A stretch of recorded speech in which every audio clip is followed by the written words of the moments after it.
क्या इतनी पीड़ा गुलाम नबी साहब, जैसा आपने कहा कि बहुत ही शानदार व्यक्तित्व के धनी, बहुत ही बढ़िया ज़हीन नेता, तो ये तो उनका दर्द निकल कर आया सामने कि वो पार्टी से या पार्टी के बॉस से परेशान हो गए। भट्ट साहब, मैं आजाद साहब पे कविता नहीं लिख रहा हूं, आप लिखिए।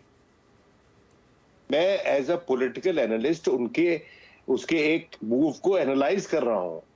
अगर आप मुझे थोड़ा समय देंगे तो आप समझ जाएंगे कि मैं ना उनके विरोध में हूं ना उनके पक्ष में हूं। गुलाम नबी आजाद साहब को यह नहीं करना चाहिए था। आजाद साहब ने जाना था, चिट्ठी लिखते और चले जाते।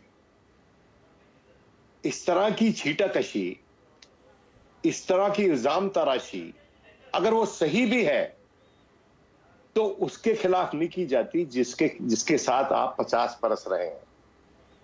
मतलब 73 बरस में से 50 बरस आप इस पार्टी के साथ रहे हैं।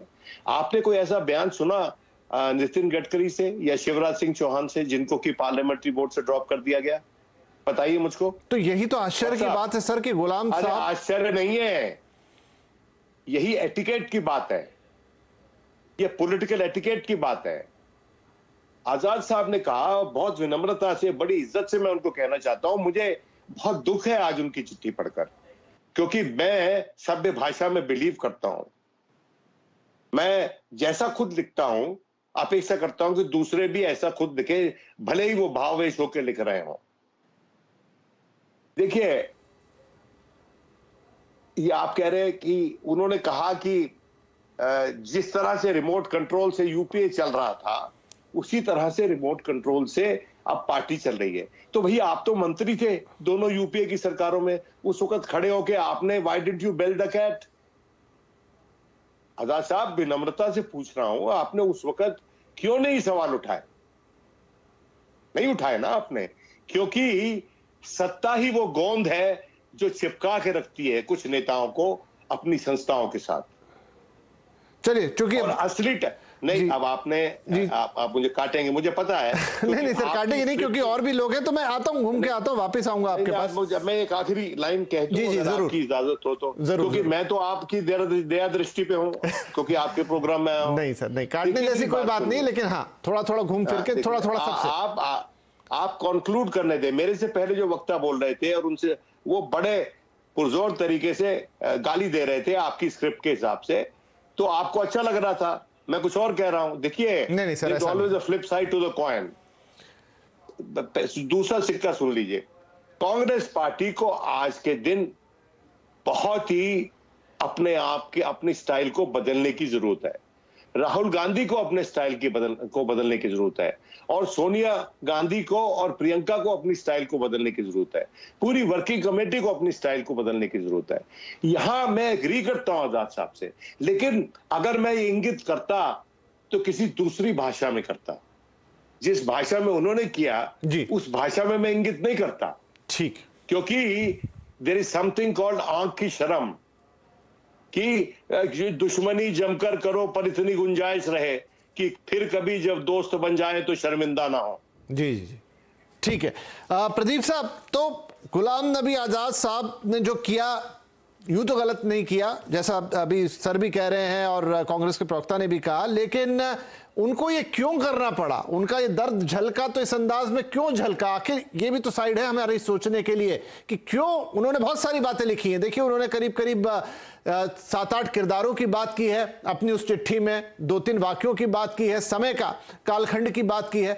सोनिया गांधी के लिए लिखा है, इंदिरा गांधी के लिए लिखा है, संजय और राजीव गांधी तक के लिए लिखा है, लेकिन जो तलखी आई, जो सारी दिक्कत हुई, जो सारा दर्द झलका, वो राहुल गांधी के लिए झलका। नहीं, देखिए विपिन जी, ऐसा है कि गुलाम नबी आजाद ने लिखा तो क्यों लिखा, ये भाषा उनकी क्यों है, इसका जवाब तो वही दे सकते हैं। लेकिन एक बात है कि ये होता हुआ नजर आ रहा है मेरे लिए। मतलब ये आश्चर्यजनक नहीं है, इसलिए कि जो 2 साल पहले अगस्त 2020 में G23 की चिट्ठी थी, ये उसी का एक्सटेंशन है। उसमें विचारधारा के, उसमें व्यवस्था के प्रश्न, उसमें संगठन की कार्यशैली के प्रश्न उठाए गए थे। इसमें उसके साथ साथ व्यक्तिगत प्रश्न भी उठाए गए। तो इसलिए विनोद जी जो बात कह रहे हैं वो मैं उनसे बहुत ज्यादा असहमत नहीं होऊंगा, क्योंकि देखिए ऐसा है कि लंबे समय तक आप किसी से जुड़े हैं तो व्यक्तिगत आक्षेप करने में थोड़ा संकोच होना चाहिए। अब उन्होंने नहीं बरता तो इसका जवाब तो वही दे सकते हैं, मैं नहीं कह सकता कि उन्होंने क्यों किया। लेकिन आप देखिए कि 2014 के बाद से, और वो तो शुरू करते हैं 2013 जनवरी से, जब राहुल गांधी को उपाध्यक्ष बनाया गया, राष्ट्रीय उपाध्यक्ष, तब से वो कह रहे हैं कंसल्टेशन का प्रोसेस खत्म हो गया। 2014 की हार के बाद भी ये हुआ था कि इसके पर मंथन होना चाहिए, विचार होना चाहिए। एंथनी कमेटी बनाई गई, उसकी रिपोर्ट आई, क्या हुआ उसका किसी को नहीं मालूम। उसके बाद 2019 की हार के बाद राहुल गांधी ने फौरन जो है इस्तीफा दे दिया और कह दिया कि मैं नहीं बनूंगा, और अभी तक उसके लिए तैयार नहीं। राहुल गांधी अध्यक्ष बने कांग्रेस के, ना बने, ये उनकी निजी इच्छा और उनकी निजी चॉइस है, उनका निजी फैसला है। उसके लिए उनको कोई मजबूर तो कर नहीं सकता। लेकिन वो अध्यक्ष न बने और अध्यक्ष के सारे अधिकारों का उपयोग करें, ये थोड़ा अटपटा लगता है। अगर कांग्रेस के लोग इसमें कंफर्टेबल हैं, सहज हैं, तो मुझे तो कोई एतराज नहीं है उस पर। लेकिन पार्टियां ऐसे चलती नहीं कि जिसके पास पद है उसकी बजाय जिसके पास पद नहीं है वो फैसले करे, और एकाध नहीं सारे फैसले। ये एक बात है। दूसरा, जो 2020 की चिट्ठी है उसमें व्यवस्था के प्रश्न उठाए गए हैं कि हमको एक पूर्णकालिक अध्यक्ष चाहिए, एक अध्यक्ष जो विजिबल हो, जो हमेशा उपलब्ध हो।